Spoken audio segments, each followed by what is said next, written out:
I thought once I fixed my grow light, my seedlings would finally take off, but they still look weak, stalled out, and honestly, kind of miserable. And that's when I realized I was treating soil like it was just dirt in a container, when really, it was doing a lot more than I understood. Because in my head, the logic seemed solid. The seed goes in the dirt, water it, give it light, plant grows. That feels so obvious, it almost feels stupid to question it. But that was exactly the problem. I was thinking about soil like it was just the thing that holds the plant upright. What I didn't understand yet was that for a seedling, soil isn't just something holding it upright. It's the entire environment around those tiny first roots. And if that environment is too heavy, too wet, too dense, or too slow to dry out, your seedling can struggle before it ever really gets a chance. That was a huge shift for me, because I used to think that if seedlings failed, it had to do with something dramatic. Bad seeds, bad light, bad timing, me being bad at gardening. But sometimes the problem is quieter than you think. Sometimes the plant doesn't collapse in a dramatic way. It just sits there. It sprouts, but it doesn't really grow. Or it grows unevenly. Or the stem looks thin, or the leaves stay small, or one day it just kind of gives up. And that's where it got confusing for me, because if a seedling dies fast, at least you know something went wrong. But when it struggles slowly, you can talk yourself into thinking it's probably fine. Slow failure is still failure. It just feels more polite. And that's exactly it. A lot of beginner problems don't look like disasters at first. They look like delay, weakness, random bad luck, and that makes them way harder to fix because you keep waiting for the plant to magically turn the corner. What I eventually realized is that I had brought a full-grown plant mindset to my seed starting. Because once you've been around houseplants and outdoor containers, regular potting mix seems normal, garden soil seems normal, dirt is dirt, right? Not really. Because seedlings aren't established plants. They're fragile, tiny, and kind of ridiculous, honestly. Their roots are small, their stems are weak, they don't have much margin for error. So the things surrounding them has to be lighter, more open, and more forgiving than what a mature plant might tolerate. That was one of my biggest aha moments. I wasn't just picking the wrong product, I was misunderstanding the job. I thought the soil's job was to feed the plant. But early on, the real job is to manage moisture in the air around the brand new roots. Seed starting mix should be light, open, and forgiving. That became such a useful rule for me because it instantly filtered out a lot of my bad beginner logic. If it's heavy, dense, and stays wet forever, it's probably not forgiving. If it compacts fast and makes every watering harder to judge, that's probably not forgiving. If it gives tiny roots more resistance than support, that's probably not the right setup for this stage. That matters because beginners are usually trying so hard to be helpful. You keep things moist because you care, and that good instinct can accidentally become the problem. And then there's the mix that stays wet too long, packs down too much, or doesn't let enough air move through. Those tiny roots can end up in an environment that feels less like support and more like suffocation. Roots need water, but they also need space. Swamp logic is not seedling logic. That line would have saved me a lot of trouble, because I used to think the goal was just don't let them dry out. But don't let them dry out is not the same as keep them consistently soaked. And it's definitely not the same as putting them into something dense and moisture heavy, then wondering why everything feels stalled. This is also where a lot of well-meaning beginner instincts start betraying you. Because if a seedling looks weak, your instinct is often to water it. If growth feels slow, your instinct is often to water it. If the top looks dry, your instinct is often to water it. And sometimes that makes the original problem worse. That was another big shift for me. Realizing that not every struggling seedling is asking for more water. Sometimes it's asking for a better root environment. And the frustrating part is your eyes are not always great at reading that, because your eyes see dry on top and assume dry overall. Your eyes see a seedling that is technically alive and assume it just needs more time. Meanwhile, underneath, things can be compacted,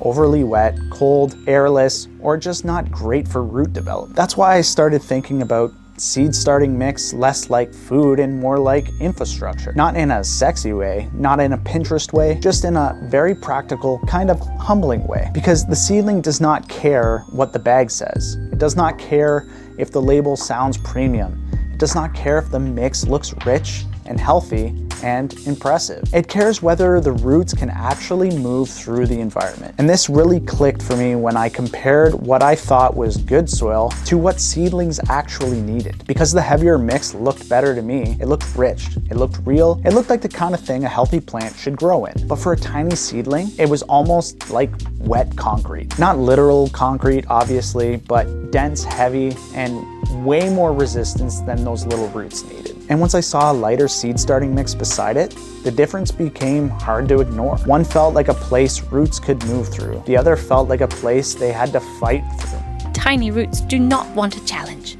They want a head start. That's it. And once I started looking at it in that way, a lot of my older mistakes made way more sense. Like using heavier soil because it felt more real. Or assuming that rich outdoor soil would be better because, well, plants grow outside in soil, so why wouldn't that work inside? But indoor seed starting is not the same environment as a garden bed. Outside, nature is doing a lot of the work for you.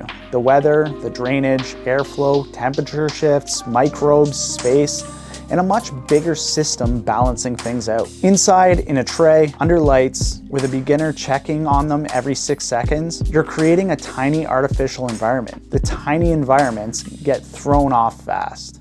Outside is an ecosystem.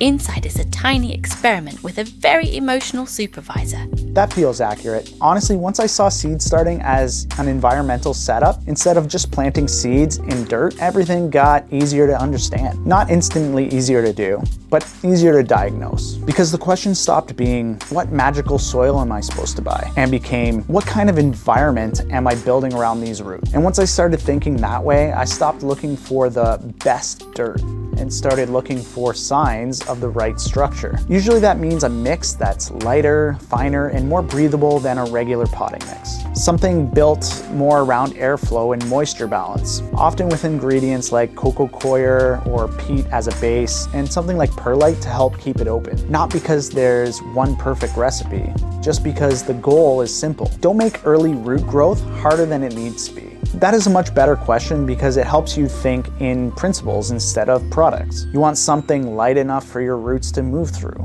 open enough to avoid staying soggy forever, consistent enough to hold moisture without becoming a swamp, clean enough that you're not introducing a bunch of extra problems into an already fragile stage. That was the aha I wish I had much earlier. Not that there's one magical mix, but that seed starting mix is supposed to make early growth easier, not harder. And honestly, this is exactly why I built soil setup into the SproutLog readiness checklist. Not because soil is the most exciting part of seed starting, because it's one of those boring little variables that can quietly wreck your season before it even starts. And if you remove that trap early, everything after that gets easier to read. Your watering makes more sense, your growth makes more sense, your troubleshooting makes more sense. And that's the kind of step I used to rush past way too fast. And when you're using something too dense, too chunky, too wet, too unpredictable, you're basically increasing the difficulty level on the weakest version of your plant. That's the part I really want beginners to hear.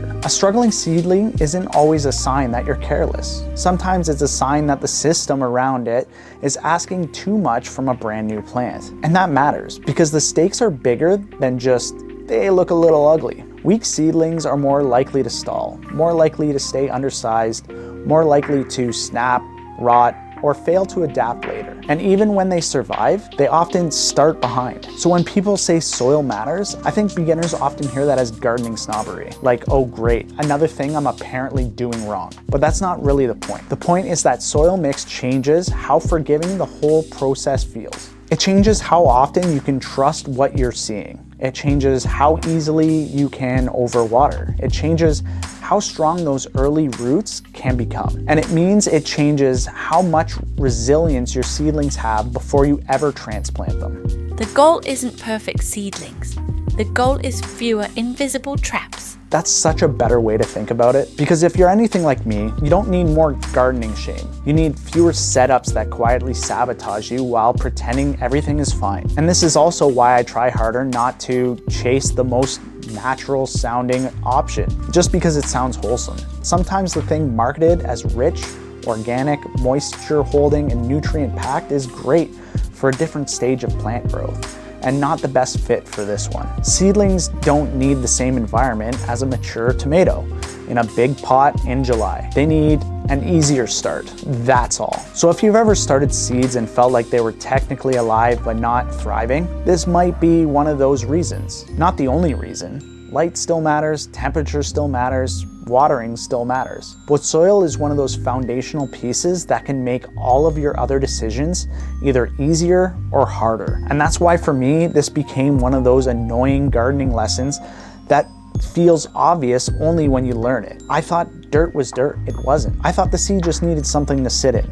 It didn't. I thought if I kept it moist, gave it light, the rest would sort itself out. Sometimes it does, but sometimes the roots are dealing with a setup, but that never really gave them a clean start. And once I understood that, I stopped thinking of seed starting mix as a minor detail. I started thinking of it as one of the first variable killers. Because if the soil is wrong, it gets harder to judge the water, harder to judge the growth, harder to judge whether your light is even doing a job. So yes, light matters, but the stuff underneath the seedling can still sabotage everything above it. And if you're staring at sad little seedlings wondering what you missed, this could be part of the answer, not because you failed, because no one explains it in a way that makes it easy to see. Beginners don't need more blame. They need better context. Exactly, and that brings us to the next trap. Containers. Because even if your light is decent and your mix is better, the thing that you put your mix into can still create a whole new set of problems. So if your seedlings are struggling and you can't tell whether you're helping or accidentally setting traps for them, that's where we're going next.